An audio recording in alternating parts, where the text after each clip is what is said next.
Okay, let's dive in. We're looking today at a really striking paradox here. Yeah, Africa's incredible mineral wealth, absolutely vital for global tech, for energy. Right, but then you set that against the huge challenges, the dangers, sometimes the tragic human cost in the mining sector itself. It's a stark contrast laid out clearly in the source materials we have. And this deep dive is really about exploring how artificial intelligence, AI, is being looked at as a potential way forward. Exactly, to try and boost efficiency, improve safety, make things more sustainable in African mining. Our sources really zero in on the Democratic Republic of Congo, the DRC, for this. And they also highlight the role of a specific group, the Center for Artificial Intelligence and Sustainable Development, or CAISD.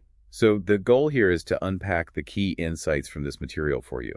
What are the core problems, how might AI actually help, and what's the path being talked about? Let's maybe start with the DRC situation itself. The sources paint a pretty vivid picture. Unbelievable resources there. Cobalt, copper, gold.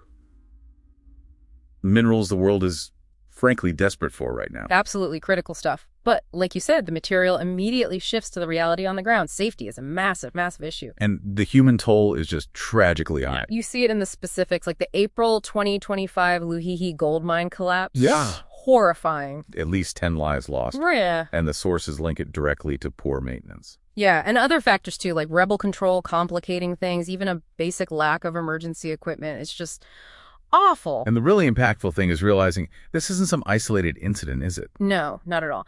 The sources frame this within a grim pattern. They mention over 1,000 mining-related deaths annually across the continent since 2020. Wow. And they cite other collapses, Kamituga in 2023, Masisi in 2024. It really shows this is systemic. And beyond the accidents, there are these wider human rights concerns detailed. Yes, like the estimate of 40,000 children involved in artisanal cobalt mining, dangerous work, toxic exposure. It's hard to even imagine. 40,000. And even in the formal sector, it's not always better. Right. Research presented at DRC Mining Week 2025 showed abuses with subcontracted labor, really low wages, people coughing up blood from fumes. And efforts to suppress unions trying to improve things. So you look at that whole picture: informal mining, unstable geology, weak governance, poverty, lack of infrastructure, these labor issues. It's incredibly complex, a real tangle of socioeconomic, political, and environmental factors. Exactly, which is why people are looking at innovative tools. And that brings us back to AI.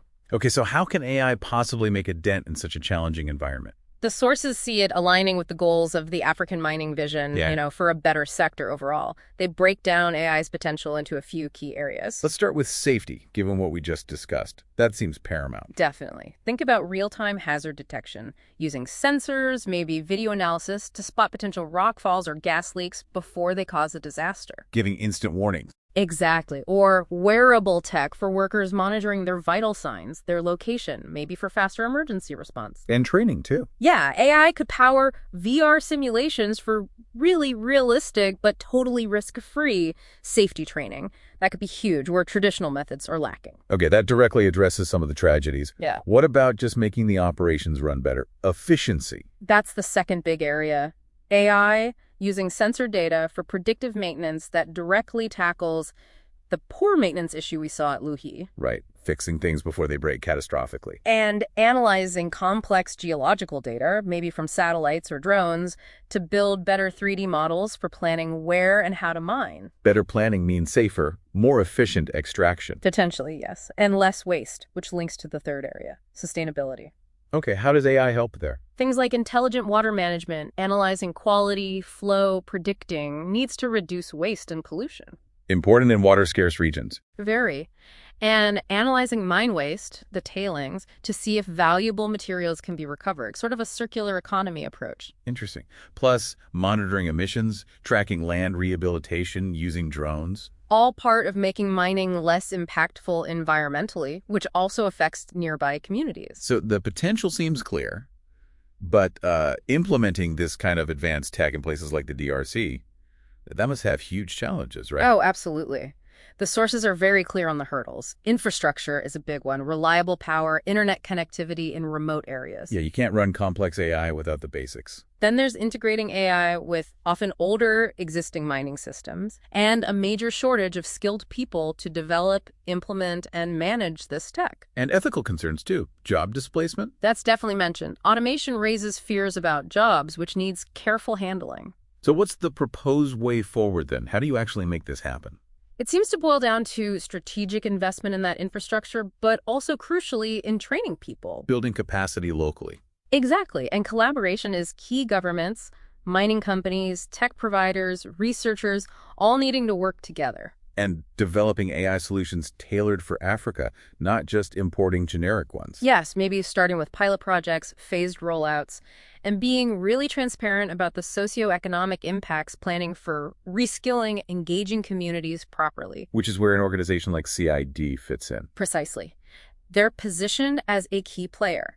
They're developing specialized university programs to build that talent pipeline. Training the next generation. And acting as a hub for applied research, testing prototypes specifically for African mining needs. Making practical links. Yeah, knowledge transfer, industry partnerships for upskilling current workers, supporting local AI startups, providing internships. So real hands-on stuff. And importantly, given the ethical side, they're focused on developing guidelines and frameworks for deploying AI responsibly. Okay, so wrapping this up. The core idea is that AI genuinely holds significant promise for African mining. It could really help move the sector towards those African mining vision goals, more efficient, much safer, more sustainable. But, and it's a big, betting there isn't simple. It needs serious, coordinated effort. Tackling those infrastructure gaps, the skills shortages, and fundamentally addressing the human side, the safety, the jobs, the community impact. So, thinking back to where we started, that stark contrast in the DRC, the immense wealth versus the tragic realities described in the sources, the question really becomes, can this promise of AI actually help translate that underground wealth into real, tangible benefits, safety, and well-being for the people above ground? What stands out most to you listening to this?